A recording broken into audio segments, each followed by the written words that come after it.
Welcome back. Jayaprakash గారు, మీరు కాంగ్రెస్ పట్ల సాఫ్ట్ కార్నర్ ఉంది, కాంగ్రెస్ కు అనుకూలంగా వివరిస్తారని తెలుగుదేశం పార్టీ వారు అంటారు. దానికంటే ముందు తెలుగుదేశం పార్టీ శాసనసభలో మీ కొలీగ్ రేవంత్ రెడ్డి ఒక విమర్శ చేస్తున్నారు. నా డాక్యుమెంట్స్ ఉన్నాయి ప్రూవ్ చేయడానికి అంటున్నారు. ఆయనతో చర్చకు మీరు సిద్ధంగా ఉన్నారా?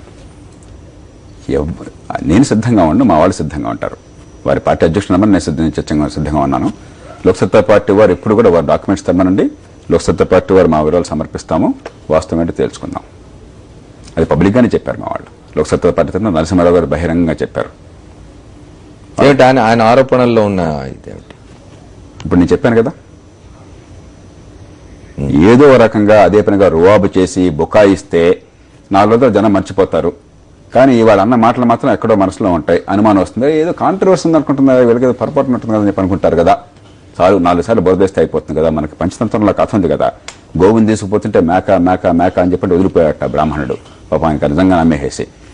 లేదంటే లోక్సత్తా వాళ్ళకి, ఎందుకంటే ఆత్మగౌరవం ఉన్నవాళ్ళం, నిజాయితీ భూషణంగా ఉన్నవాళ్ళు ఇంతకాలం 30 ఏళ్లుగా రాజకీయ జీవితంలో కానీ, ప్రజా జీవనంలో కానీ, అధికార జీవనంలో కానీ నా సంగతి ఏమిటో రాష్ట్ర ప్రజలందరికీ తెలుసు, దేశంలో చాలా మంది తెలుసు.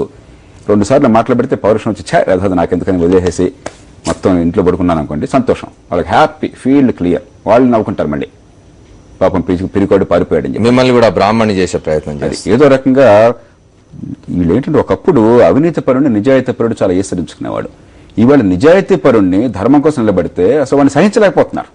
దుర్మార్గం ఎంతగా పెట్టరేగిపోతుందని చెప్పంటే నిజాయితీని సహించలేకపోతున్నారు. దాన్ని ఎలాగోలా చంపేయకపోతే, దానికి కూడా మనం ఒక మసిపూసేయకపోతే, లేకపోతే వాళ్ళని భయపెట్టి పరద్రోడకపోతే మనం బతకలేమని చెప్పిన ఉద్దేశంతో ఎలాంటి దానికైనా కూడా ఒడిగడుతున్నారు. జయప్రకాష్ గారు, మహబూబ్నగర్ జిల్లా నాగర్ కర్నూలు నుంచి మొహమ్మద్ గౌస్ టెలిఫోన్ లైన్ లో ఉన్నారు. గౌస్ చెప్పండి, ఇక్కడ జయప్రకాష్ గారు ఉన్నారు, మాట్లాడండి.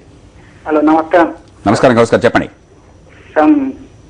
ఇప్పుడు మీరు మంచిగా మీరు మంచిగా పని చేస్తున్నారు, పోరాటాలు చేస్తున్నారు. అయితే మీరు మంచిగా మాట్లాడుతున్నందుకు కాంగ్రెస్ లోక్సత్తా పార్టీ ఒకటి అని అనడం ఏంటో మంచిది కాదు. చంద్రబాబు నాయుడు అనడం చెప్పండి. అయితే పల్లెటూరులో ఇంకా మద్యం బంద్ కావడం లేదు సార్. దాని మీద మీరు ఇంకా పోరాటం ఉధృతం చేయాలని నా కోరిక. పల్లెల్లో మద్యానికి సంబంధించి మద్యం పెద్ద సమస్యగా ఉన్నది, చాలా తీవ్రంగా ఉంది. దాని మీద అసలు గొంతెత్తిందో లోక్సత్తా. కొంతకాలం టీడీపీ వారు కూడా గొంతు అందుకుంటే మేము సంతోషించాం, నిజాయితీగా చేస్తారో అని చెప్పని. కానీ ఎలక్షన్ టైంలో టీడీపీ కదా మద్య నిషేధం ఎత్తేసింది. అది పక్కన పెట్టండి. ఎలక్షన్ టైంలో మరి ఈ వైన్ మర్చెంట్స్ అసోసియేషన్ వాళ్ళే వచ్చి, బాబు మా షాపులు మూసాను వారు కోరారు. దేశ చరిత్రలో మొట్టమొదటిసారిగా అధికారంలో ఉన్న కాంగ్రెస్ కానీ ప్రతిపక్షం టీడీపీ కానీ ఒక్కళ్ళు కలిసాల. ఆనాడు మేము ఎన్నికల సంఘాన్ని కోరాం, ప్రభుత్వాన్ని కోరాం. ఎన్నిసార్లు చెప్పినా కూడా వాళ్ళు కోరుతున్నారా మూసేయండి అని చెప్పంటే మాట వరుస కూడా కలిసాల. ఇక ఇందాక కాంగ్రెస్ గురించి ప్రస్తావన వచ్చింది. కాంగ్రెస్ పట్ల సాఫ్ట్ గా ఒక్కసారి క్యాజువల్ గా టకటక చూస్తే గత 3-4 నెలల్లోనే ఈ ఎన్నికల నేపథ్యంలోనే అంత ముందుగానే అవినీతి నిరోధక బిల్లు తయారు చేసి ప్రతిపక్షాన్ని, అయ్యా మీ మద్దతు ఇవ్వండి, అంతేకాదు మీ నాయకత్వాన్ని ఇవ్వండి అని చెప్పని ప్రతిపక్ష నాయకుడికి ప్రధాన పాత్ర కల్పించింది లోక్సత్తా. పొరపాటున ఆనాటి నుంచి ఈ క్షణం దాకా పొరపాటును కూడా మేము మీతో కలిసి వస్తాం అవినీతి అంతం కోసం అని చెప్పి నేను నాయకత్వం తీసుకుంటామని చెప్పిన పొరపాటున నేను అర్థించాను వారిని. 2, ఆరోగ్యశ్రీ. అసలు ఆరోగ్యశ్రీని అందరూ కీర్తిస్తున్నారు. ఇవాళ కూడా రోసయ్య గారు ఇవాళ ఎక్కడ ఛాన్స్ దొరికినా రాజశేఖర రెడ్డి గారిని మెచ్చుకుంటున్నారు ఆ విషయంలో.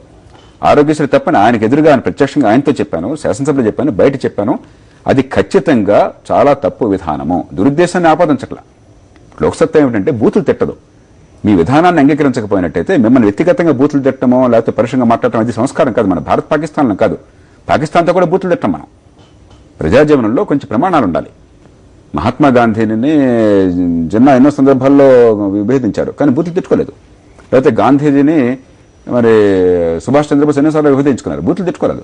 పరస్పర గౌరవంతో మన అభిప్రాయాలు మనం చెప్పగలగాలి. ఏది నిజమో ప్రజలకు తెలుసుకునే అవకాశం ఇవ్వాలి.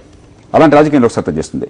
సహకార వ్యవసాయం అని చెప్పంటే జూబ్లీ హాల్లో పెట్టినప్పుడు టీడీపీ వాళ్ళు చేస్తే మంచిదే అది ఇదని చెప్పన్నారు. స్పష్టంగా ఆ ప్రతిపాదన రావడంతో అది ఎందుకు అసంబద్ధమో చాలా స్పష్టంగా ముఖ్యమంత్రి గారు చాలా బాధపడుతున్నా సరే కటువుగా ఆ మాట చెప్పింది లోక్సత్తా, సోదాహరణంగా వివరాలతో సహా.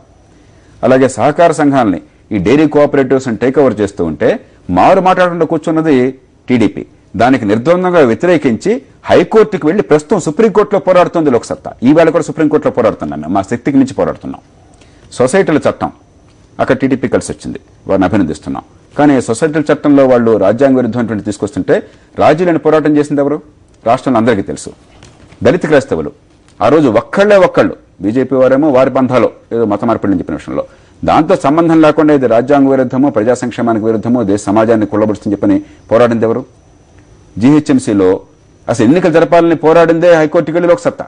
మా పోరాటంతో ప్రభుత్వం మీద అక్షం తెలిసి అప్పుడు ఎన్నికలు జరుగుతున్నాయి. ఇక్కడ ఎక్సెప్షన్ మెంబర్ల విషయంలో ఒక్క లోక్సత్తా మాత్రమే హైకోర్టుకి వెళ్ళి ఎక్సెప్షన్ మెంబర్లు ఉంటే ఎవరు లాభం ఎవరికి? ఏ పార్టీకి? కాంగ్రెస్ పార్టీకి. ఇంకేం చెప్పాలి నేను? అంటే బూతులు తిట్టకపోతే పోరాటం కాదా? రస్తారోకో చెప్పితే పోరాటం కాదు. మా రీతి కాదు, మేము బూతులు తిట్టాం, మాకు ఆ భాష రాదు, అది పద్ధతి కాదు. ప్రజాస్వామ్యంలో మేము రస్తారోకోలు చేయం, హింసకు పాల్పడం. అమలాపురం నుంచి గౌరీశంకర్ లైన్ లో ఉన్నట్టు టెలిఫోన్ లైన్ లో ఆయనతో మాట్లాడారు. గౌరీశంకర్ అడగండి, జయప్రకాష్ నారాయణ గారు ఇక్కడ, వారితో మాట్లాడండి. హలో, చెప్పండి మాట్లాడండి గౌరీశంకర్. నమస్తే సార్. నమస్తే, చెప్పండి శంకర్. సార్ నేను మీ ఫ్యాన్ సార్. థ్యాంక్ యూ, చెప్పండి సార్. ఇప్పుడు ఇవన్నీ జరగడం ఎందుకు కానీ మీరు మీ కాన్స్టిట్యున్సీని ఫస్ట్ డెవలప్ చేసి this is what I'm doing to my constituency అని చూపెట్టిన తర్వాత రేపు 2014 లో you can go to all the constituencies in Andhra Pradesh and say that I did this to my constituency. So I will select my